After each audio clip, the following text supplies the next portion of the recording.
അങ്ങനെ കണ്ണൻ്റെ പിറന്നാളാണ്, ജനുവരി 14 തീയതിയാണ്. വലിയ ആഘോഷവും പരിപാടികളും ഒന്നും ഉണ്ടായിരുന്നില്ല. ഞങ്ങൾ 3 പേർക്കും സ്കൂളിൽ പോകാനുള്ളത് കൊണ്ട് തന്നെ രാവിലെ 3 ആളും സ്കൂളിൽ പോയി. തിരിച്ചു വരുന്ന വഴിക്ക് ഞാനൊരു കേക്ക് കൂടെ വാങ്ങിച്ചിട്ട് വന്നു. പിന്നെ ഞാനും അമ്മയും കണ്ണനും കുഞ്ചിനും, കണ്ണൻ്റെ ഏറ്റവും അടുത്തൊരു ഫ്രണ്ട് ഉണ്ട് ആര്യൻ, അവനും കൂടെ ഉണ്ടായിരുന്നു കേട്ടോ. അവനെ കൂടെ വിളിച്ചിട്ടുണ്ടായിരുന്നു ഞാൻ. അപ്പോൾ ആര്യൻ്റെ വീട് ഇവിടെ അടുത്തായതുകൊണ്ട് തന്നെ സ്കൂൾ വിട്ട് വന്നിട്ട് അവൻ വേഗം തന്നെ വീട്ടിലോട്ട് എത്തിയിട്ടോ. കണ്ണന് പൊതുവെ ഇതുപോലുള്ള വീഡിയോസൊന്നും എടുക്കുന്നതിനോട് വലിയ താല്പര്യം ഇല്ലാത്ത ആളാണ്. അങ്ങനെ കേക്ക് കട്ടിയിലൊക്കെ കഴിഞ്ഞപ്പോൾ നമ്മളുടെ ഗീവ് അവേ വിന്നേഴ്സിനെ സെലക്ട് ചെയ്യണമല്ലോ. കമൻസ് നോക്കുമ്പോൾ വളരെ കുറച്ചുണ്ടായിരുന്നുള്ളൂ. അതുകൊണ്ട് തന്നെ ഒരു വിന്നറിനെ മാത്രമേ സെലക്ട് ചെയ്തിട്ടുള്ളൂ കേട്ടോ. വിന്നേഴ്സിനെ സെലക്ട് ചെയ്യാണ്. കണ്ണനാണ് വിന്നേഴ്സിനെ സെലക്ട് ചെയ്യുന്നത്. അപ്പോൾ നമുക്ക് നോക്കാം.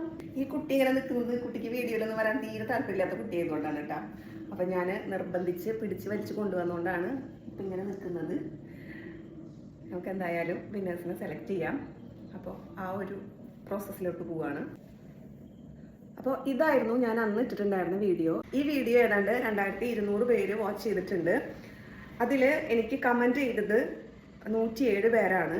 അപ്പോൾ അതിൽ നിന്നാണ് നമ്മൾ വിന്നേഴ്സിനെ സെലക്ട് ചെയ്യുന്നത്. നമുക്ക് നോക്കാം, കണ്ണനെ വിളിക്കാം. അപ്പോൾ പ്രതീക്ഷിച്ച അത്രയ്ക്ക് വ്യൂസും പിന്നെ കമൻസും നമുക്ക് വന്നിട്ടുണ്ടായിരുന്നില്ല. വളരെ കുറച്ച് കമൻസേ ഉണ്ടായിരുന്നുള്ളൂ. അപ്പോൾ അതുകൊണ്ട് തന്നെ നമ്മൾ ഒരു വിന്നറെയാണ് നമ്മൾ സെലക്ട് ചെയ്തിരിക്കുന്നത്. ഞാൻ ഇടയ്ക്കിടയ്ക്ക് ഇങ്ങോട്ട് നോക്കണത്. ഇവിടെ രണ്ട് പരകമാരി തന്നെ ഭയങ്കരമായിട്ട് കളിയാക്കി. അതുപോലെ നിങ്ങളുടെ അഡ്രസ്സും ഡീറ്റെയിൽസും കൊടുക്കുമ്പോൾ കൃത്യമായിട്ടുള്ള ഡീറ്റെയിൽസ് തന്നെ കൊടുക്കുക. പിൻകോഡൊക്കെ വളരെ വ്യക്തമായിട്ട് തരാൻ ശ്രമിക്കുക കേട്ടോ. അപ്പോൾ കളിയാക്കുന്നത് കൊണ്ടാണ് ഞാൻ ഇടയ്ക്കിടയ്ക്ക് അങ്ങോട്ട് നോക്കുന്നത് ഗൈസ്. അപ്പോൾ നമ്മൾ കമൻറ്റ് പിക്കറിൽ കൂടെ സെലക്ട് ചെയ്തിരിക്കുന്ന ആ ഒരു വിന്നർ ശാലിനി പ്രസന്നനാണ് എന്ന് വളരെ സന്തോഷത്തോടു കൂടി ഞാൻ അറിയിക്കുകയാണ്.